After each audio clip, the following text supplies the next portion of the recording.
Y autoridades decretaron alerta de riesgo sanitario para la región metropolitana. Esto a raíz de la densa nube de humo que afectó y que sigue afectando a gran parte de la capital. Una medida que algunos expertos consideran como tardía. Para hablar sobre este tema y de cómo se enfrentan también los incendios y sus consecuencias, se nos acompaña ya en este estudio Michel Deler, experto en gestión de emergencias. Michel, gracias por acompañarnos aquí en Canal 24 Horas. Buenas tardes. Muchas gracias, Marco. Muy buenas tardes. Primero, Michel, quisiera consultarle sobre si a su parecer estamos o no preparados para esta gran cantidad de incendios forestales a nivel institucional, a nivel social también, considerando que los incendios forestales fuera del radio urbano pueden llegar a tener este tipo de consecuencias. Lo que vimos hoy día durante prácticamente toda la jornada, lo tenemos ahí en pantalla, esta densa nube de humo que afectó a gran parte de la capital y que tiene también consecuencias evidentes en la salud. Así es, el año 2017 recordaremos que tuvimos la temporada de incendios forestales más trágica y más compleja de la historia en Chile. Más de 500.000 hectáreas a partir de 3 incendios que se escaparon, como se dice en términos simples, que se propagaron a un punto tal que simplemente no pudieron ser controlados, sino que muy tardíamente. Eso tiene que ver, entre otras cosas, con un problema en la configuración de combate de nuestros incendios forestales. Al año siguiente, el sector privado reaccionó rápidamente y las forestales privadas que tienen su propio equipo de combate incorporaron lo que se llaman aeronaves pesadas, aeronaves que tienen una capacidad de descarga entre 10.000 y 15.000 litros. El Estado hizo lo propio, aunque de manera más lenta, no con la cantidad, pero sí habían incorporado aeronaves de 10.000 a 15.000 litros. Uno de los problemas que hemos tenido, y en lo cual es raro, porque la verdad es que no se había dado esta situación, es que a esta altura del año no tengamos esas aeronaves operativas que básicamente se arriendan en el mercado internacional. Es decir, en años anteriores, digamos con posterioridad al 2017, el 2018 en adelante, el Estado tenía esas aeronaves. ¿Por qué es tan importante? Porque bajo condiciones de calor extremo, olas de calor, lo que ocurre es que comienza un incendio y se genera un comportamiento extremo, es decir, se propagan con mucha rapidez. Eso significa que el primer golpe es fundamental y ese primer golpe debe ser rápido, preciso y contundente. Entonces, estas aeronaves permiten cumplir con eso y de una u otra manera, si hablamos de configuración de combate, es como tener una orquesta. Uno debe tener diferentes instrumentos y aquí este instrumento es clave. A mí me ha llamado la atención, desconozco por qué esa parte de la parte de la preparación no estaba lista y hasta el día de hoy no la vemos en combate. Por lo tanto, creo que tenemos un problema de preparación a esta fecha de la temporada y que además es preocupante para lo que viene. Creo que uno de los elementos relevantes debería ser saber a la brevedad cuándo van a llegar esas aeronaves y si van a llegar en la cantidad que se requiere, dadas las condiciones en las cuales estamos. Ahora, dejando un poco de lado este factor que usted menciona, Michel, respecto a la disponibilidad de estas aeronaves de gran envergadura que pueden ayudar a combatir los incendios forestales, ¿cómo se debiera configurar a su juicio la fuerza de combate, la estrategia de combate de incendios forestales, considerando que estamos ante un escenario que es bien inusual? Todavía no empieza el verano y hemos experimentado ya una gran cantidad de olas de calor en gran parte del territorio nacional. También un factor, que esto lo conversábamos la semana pasada también con, si no me equivoco, representantes de CONAF, que debido a las lluvias que hubo este año, que fueron un poco más que el año anterior, por ejemplo, hay también gran cantidad de combustible disponible en los sectores forestales para que alimenten, para que abastezcan de material combustible, valga la redundancia, estos incendios forestales. ¿Cómo se debería configurar, considerando estos dos importantes elementos, la estrategia para el combate de los incendios, aparte de la disponibilidad de las aeronaves? Bueno, es muy importante señalar que las condiciones que nosotros vemos hoy día podrían haberse intensificado a través de estas olas de calor. Sin embargo, las condiciones de base están permanentes prácticamente durante la última década.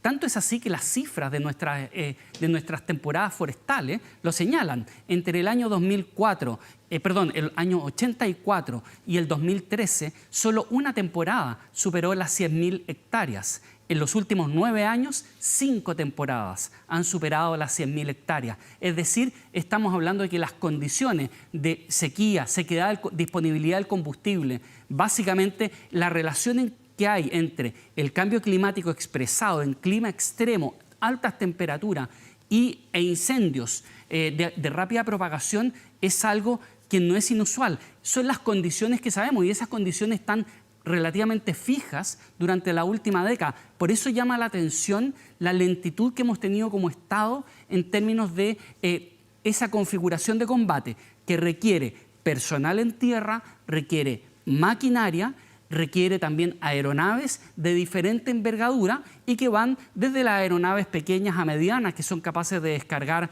2.500 litros o 3.000 litros, como son los aviones AT, aeronaves de 5.000 litros y también aeronaves entre 10.000 y 15.000 litros. Es decir, esa debería ser nuestra orquesta.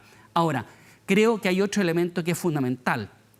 Situaciones como la que estamos viviendo en estos días con el tema del humo, porque básicamente las emergencias son sociales. Es decir, si esto estuviese ocurriendo en una isla abandonada, la verdad es que estaríamos lamentando la pérdida de vegetación, pero no tendríamos personas afectadas y por lo tanto nuestra conversación cambiaría.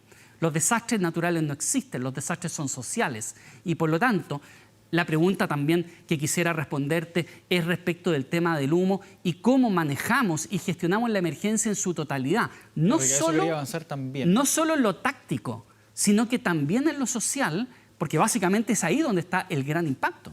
Claro, muchas personas, a ver, nosotros que estamos aquí en el turno de noche también en algunas ocasiones durante la semana, ayer nos llegaron muchos mensajes, por ejemplo, de gente que despertaba a las 3, 4 de la mañana, que no podía dormir y que despertaban porque al estar con las ventanas abiertas por este calor extremo que ha hecho por estos días, despertaban preocupados por el olor a humo. En la mañana yo estuve en la comuna de San Miguel, me bajé del vehículo y, claro, uno veía al exterior y era como que uno estaba prácticamente al lado de un incendio forestal. Había mucho humo, mucho calor también, el olor a humo también bien molesto, también sobre todo para las vías respiratorias, los ojos.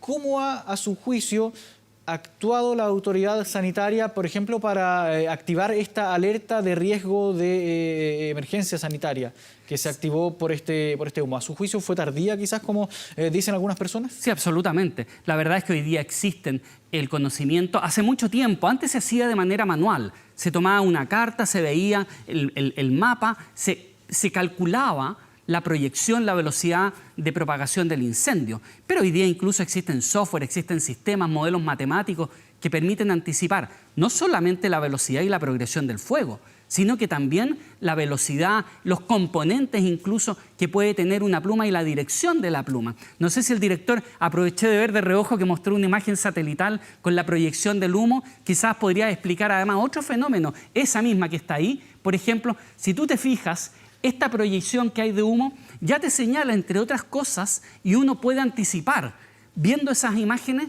que empiezan a relacionarse los incendios entre sí. Claro. Esta pluma de humo no corresponde solo a un incendio. Es decir, llega un momento en que en el territorio los incendios no se relacionan, pero cuando llegamos ya arriba, esos incendios se están relacionando por los gases calientes. Entonces, cuando tenemos esta herramienta, podemos proyectar hacia dónde va. Cuando hablamos de gases calientes, estamos hablando, entre otras cosas, de material particulado y estamos hablando además de gases tóxicos. Y por lo tanto, esa proyección se puede hacer. La pregunta es, ¿por qué se avisa hoy día a las 9 de la mañana?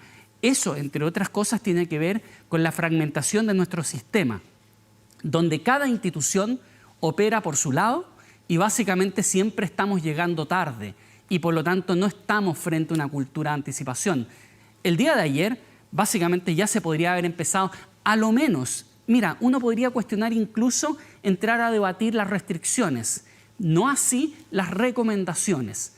A lo menos deberíamos llevar varios días con campañas respecto de cómo protegerse, cómo autocuidarse. ¿Qué es lo que ocurre acá? Cuando eso se hace tardíamente, estamos con una comunidad estresada, estamos con una comunidad agotada, como tú dices, hay personas que durante toda la noche no durmieron y que más encima durante la mañana ya habían empezado su rutina. Y cuando vienen las restricciones o vienen las recomendaciones de hacer alguna restricción, la verdad es que te pilla básicamente a media mañana. Entonces eso aumenta la confusión. Si empieza antes, tú puedes, en vez de tener una comunidad que entra en conflicto con la autoridad, tienes una comunidad que se encadena con la autoridad. Entonces empezamos a generar un encadenamiento virtuoso entre la comunidad que toma medidas anticipadas y la autoridad. Eso lamentablemente cuando se actúa de manera tardía no ocurre y ocurre efectivamente lo contrario, se transforma en un problema. ¿Y a su juicio se debió haber decretado quizás preemergencia ambiental, considerando que la estación de Cerro Navia ya registraba durante la mañana, a las 11 de la mañana empezó a registrar ya niveles de preemergencia? En gestión de emergencia hablamos de que aquí hay gestión, mando y control, y eso es clave. Y eso lamentablemente es algo muy débil en nuestro sistema de emergencia. Aquí deberían haberse tomado restricciones tal como lo vimos básicamente en la pandemia en algunos casos. Por ejemplo, recomendaciones, primero, bastante claras, en términos de no correr, no hacer ejercicio, etc. Segundo, por ejemplo, haber suspendido clases, ¿ya? Es mejor pasarse un poco que estar básicamente después de a poco, porque aquí estamos hablando de una situación que va evolucionando no hacia la mejoría, sino que hacia el empeoramiento. Por lo tanto, tenemos que movilizar nuestros recursos. Es decir, se podría haber suspendido clases, pero eso no se puede hacer en la mañana. Se tiene que hacer el día antes para que las familias se programen.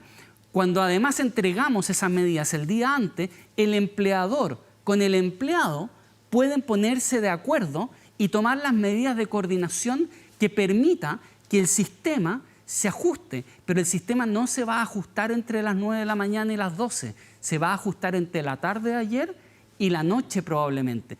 Estas medidas debían haberse tomado ayer y probablemente después de mediodía, que de hecho en Santiago uno veía ya básicamente el humo muy fuerte y era simplemente que cambiara un poco el viento para que se viniera hacia esta zona. Por lo tanto, creo que hay un problema nuestro de estar actuando siempre sobre el daño. Hay medidas concretas que tiene que ver con la autoridad. La autoridad tiene que ejercer esa potestad que tiene y tiene que ejercerla con personalidad.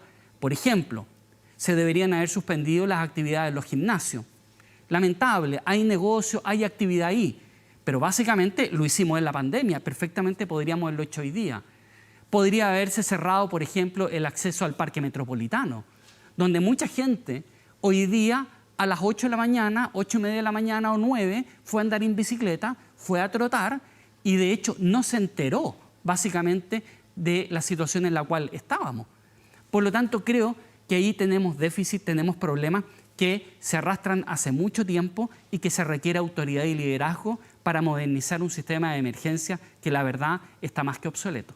¿Y esto a su juicio responde a un marco normativo que quizás esté un poco obsoleto, por llamarlo de alguna forma, o el Ejecutivo efectivamente cuenta hoy con las herramientas para poder gestionar este tipo de emergencias que son, que claro, usted lo mencionaba, se podía quizás prever, se podía adelantar ya con modelos predictivos, con modelos matemáticos también, proyecciones también a través de imágenes satelitales?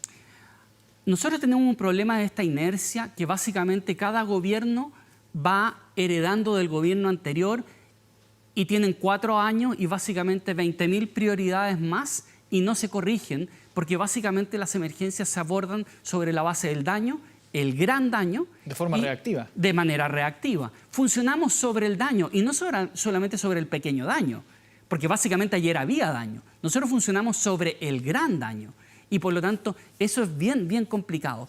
Por lo tanto, ahí uno de los elementos importantes es comprender que las emergencias son un componente de la seguridad pública. De hecho, la seguridad pública en general, tradicionalmente como la entendemos, más asociado a lo policial, tiene exactamente los mismos problemas.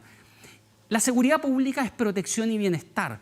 El centro son las personas y lo que se busca es su protección y bienestar. Y es ahí donde básicamente surgen los modelos para poder administrar adecuadamente la seguridad pública, la protección y lograr la protección y bienestar de las personas. Pero eso lamentablemente tenemos un problema. Marco normativo, quizás señalar que es importante, pero no importa cuántas herramientas tengas, si no sabes cómo usarlas, nunca van a ser suficientes. Por lo tanto, el marco normativo, quiero poner un ejemplo, mucho se ha hablado de la nueva ONEMI que parte el nuevo marco normativo en el mes de enero. Sin embargo, no se ha señalado que básicamente la figura del gobernador es una figura más bien de orden decorativo. Prácticamente en esos comités que se arman a nivel regional es una autoridad que es uno más, como sería un Ceremi. Eso no es menor. Más allá de que los gobernadores quieren tener autoridad, hay un tema muy simple. Por diseño se construye un problema político entre la autoridad política más votada de una región y la delegación presidencial, donde uno se sienta con el poder del voto, la presión de su comunidad y de su votante, y la otra persona se sienta rindiéndole cuentas al presidente o en el futuro quizá la presidenta de la República. Ahí tenemos un problema de diseño grave. Y ese problema de diseño es parte de esa inercia y de resistencia al cambio que hemos tenido. Ahora, creo que hay herramientas suficientes para manejar esto de mejor manera. Un buen ejemplo es que hoy día perfectamente podríamos tener aeronaves pesadas, podríamos tener combate nocturno. Quiero señalarte que en lo personal el año... Claro, porque se conoce que habitualmente lo que uno entiende cuando uno recibe los despachos, por ejemplo, de compañeros en terreno que están cubriendo incendios forestales, siempre se dice que cuando llega la noche ya no se puede seguir combatiendo el incendio, al menos desde el aire. Desde tierra, en realidad, no se puede combatir. Pero la verdad es que personalmente el año a principio, la primera semana del 2017, si mal no recuerdo, me tocó intervenir en un medio de comunicación donde yo daba a conocer precisamente que ya en Australia, en Estados Unidos, se utiliza combate aéreo nocturno precisamente porque en la noche es muy riesgoso hacer combate terrestre. El tema es que son aeronaves que tienen tecnología militar y que por lo tanto tienen visión nocturna y pueden combatir de noche. Eso está en el mercado internacional. Eso se puede arrendar tal como se arriendan muchos de los aviones y helicópteros que hoy día vemos, pero no se hace. Es decir, hoy día tenemos una caja de herramientas a nivel internacional a la cual todavía podemos acceder. ¿Y por qué no se hace, Michel, esto? Porque yo creo que básicamente tenemos un problema de voluntad y de autoridad política en nuestro Estado que se hereda gobierno a gobierno y que no se generan los cambios necesarios. Este no es un problema tecnócrata, este es un problema político, porque básicamente en la técnica yo te podría decir, hay evidencia, hay modelos de gestión por décadas, hay soluciones tecnológicas de logística y de modelos de gestión que tienen décadas. Por lo tanto, no es un problema que no haya posibilidad de acceder a lo técnico, existe. El problema es que hay falta de voluntad y autoridad política para vencer las resistencias al cambio, que obviamente sabemos que en toda organización siempre es complejo, es más aún complejo cuando hablamos del Estado y cuando hablamos básicamente de la seguridad pública. ¿Por qué? Porque muchas veces nos olvidamos que cuando hablamos de emergencia, detrás de la emergencia hay mucho poder. Y hay mucho poder porque en ese momento crítico, que puede ser el más crítico tuyo, mío, de quienes nos están mirando, hay una persona o un grupo de personas que toma decisiones sobre si te ayudo o no te ayudo, con qué te ayudo y con qué no te ayudo. Por lo tanto, hay mucho poder. Y por eso que los sistemas modernos son sistemas normados, estandarizados, de manera tal que la rendición de cuenta esté y sea muy objetiva y sea algo que en nuestro sistema, por ejemplo, no existe.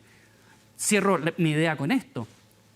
Hoy día, ¿quién se hace responsable de esto? ¿Quién se hizo responsable de los incendios del 2017? ¿Quién se hace responsable de que no estén las aeronaves disponibles? Básicamente, terminamos, por una parte, generando la idea de una masa de personas que aparentemente podrían estar prendiendo por todos lados. Por otro lado, vamos a empezar a romantizar el combate, y que me parece muy bien, el heroísmo de aquellos que combaten. Pero cuando eso lo empezamos a transformar en parte del relato y el discurso, terminamos básicamente disolviendo cualquier tipo de responsabilidad. Y al final llegamos con la típica frase, no lo pudimos ver, no lo vimos venir, no lo vimos venir y básicamente, bueno, nadie podía estar preparado para esta catástrofe. Claro, compleja situación que estamos enfrentando por estos días con todos los factores que hemos estado conversando. Muchas gracias, Michel Deler, por esta conversación con Canal 24 Horas. Buenas tardes. Muchas gracias a ti.